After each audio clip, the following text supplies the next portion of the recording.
যাও খতম করে এসো। কাকে খতম করে আসবে? 9:10 মধ্যরাত, উত্তর পশ্চিম সীমান্ত বাদে নিশ্চিন্তে ঘুমোচ্ছে গোটা দেশ। বায়ুসেনার অপারেশন কন্ট্রোল রুমে ঢুকলেন অধিনায়ক। অধিনায়কের উচ্চতা 6 ফুটেরও বেশি, টান টান চেহারা। উর্দির বুকের কাছে ঝুলছে পরম বিশিষ্ট সেবা মেডেল আর অতি বিশিষ্ট সেবা মেডেল। একটু আগেই দেশের প্রধানমন্ত্রী স্পষ্ট করে দিয়েছেন উচিত শিক্ষা দেওয়ার সময় এসে গেছে। সবুজ সংকেত দিয়ে দিয়েছেন জাতীয় নিরাপত্তা উপদেষ্টা। অধিনায়ক যেন এরই অপেক্ষায় ছিলেন।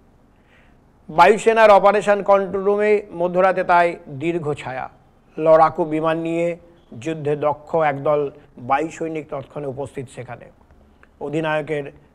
অধিনায়কের নিজের হাতে বাছাই করা সেই টিম। শুরু হলো ব্রিফিং। সামনে সুবিশাল ডিজিটাল স্ক্রিনে তখন পাকিস্তানের গর্বের নূর খান বা চকনালা বায়ুসেনা ঘাঁটির নকশা।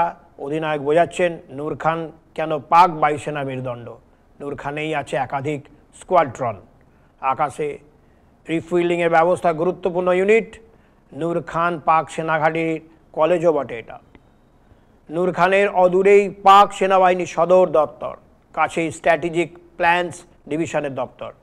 সেই দপ্তর আর যার অধীনেই পাকিস্তানের পরমাণু অস্ত্র ভাণ্ডার রয়েছে। অধিনায়কের লক্ষ্য ছিল ব্রিফিং শেষ, তার মুখ থেকে বেরোলো নির্দেশ 4 শব্দে, চাও খতম করে এসো।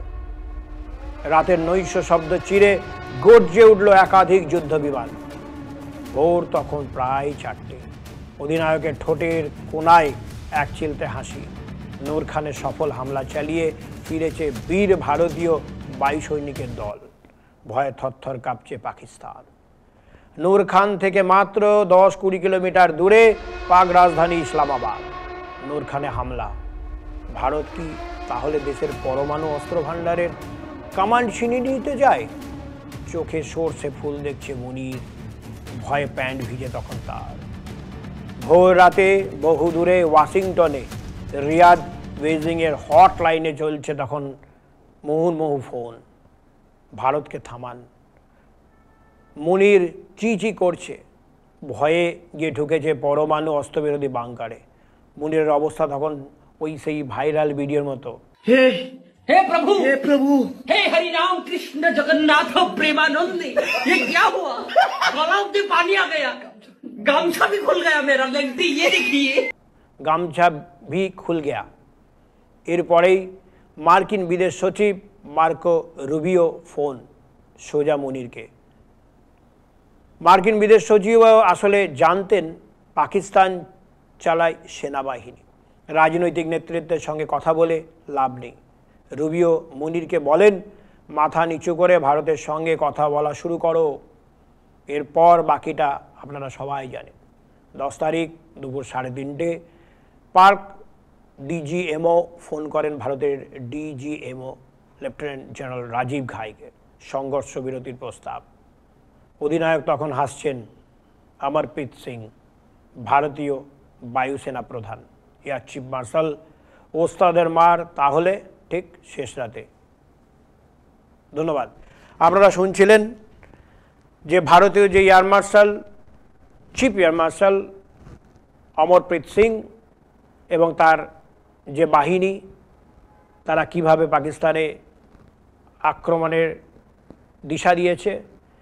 পাকিস্তানে মার, ভারতের ব্রহ্মোস পাকিস্তানকে কার্যত খান খান করে দিয়েছে, এটা আমরা সবাই জানি। এই পরিস্থিতিতে চাপে পড়ে পাকিস্তান কার্যত সংঘর্ষ বিরতিতে যাওয়ার কথা ভাবে। এরপরে সংঘর্ষ বিরতি চলছে। আমরা চাই আমার দেশ, আমার সৈন্যবাহিনী, আমার বায়ু সেনা থেকে শুরু করে সবাই একসাথে এক হয়ে আমরা দেশের জন্য কাজ করি। এটাই আজকে আমাদের সবথেকে চাহিদা এবং আমাদের একসাথে থাকার এটাই হচ্ছে সবথেকে বড় পাওনা। ফলে আমাদের প্রত্যেকটা বাহিনীর প্রতি আমাদের রইল অকৃত্রিম শ্রদ্ধা। চলুন আমরা সবাই দেশের হয়ে একসাথে কাজ করি। জয় হিন্দ। আমি ছিলাম আপনাদের সঙ্গে, আপনারা দেখছিলেন S2S মিডিয়া। আপনারা চোখ রাখুন S2S মিডিয়ায়। আমরা বিভিন্ন রকমের খবর আপনাদের সামনে আনার চেষ্টা করছি। এবং আপনারা কমেন্ট করছেন, আমাদেরকে মেসেজ করছেন, মতামত দিচ্ছেন প্রয়োজনীয়, ভুল হলে শুধরে দেওয়ারও চেষ্টা করছেন। ফলে আপনাদের প্রতি আমাদের অনেকটাই দায়িত্ব, আমরা সেই দায়িত্বকে সামনে রেখে এগিয়ে যেতে চাই। আপনারা অবশ্যই আমাদের মতামত জানান এবং প্রত্যেক মতে কমেন্ট বক্সে কমেন্ট করুন। এটা আমাদের প্রাপ্তি, এটাই আমাদের দিশা নির্দেশ করবে। অনেক ধন্যবাদ, নমস্কার।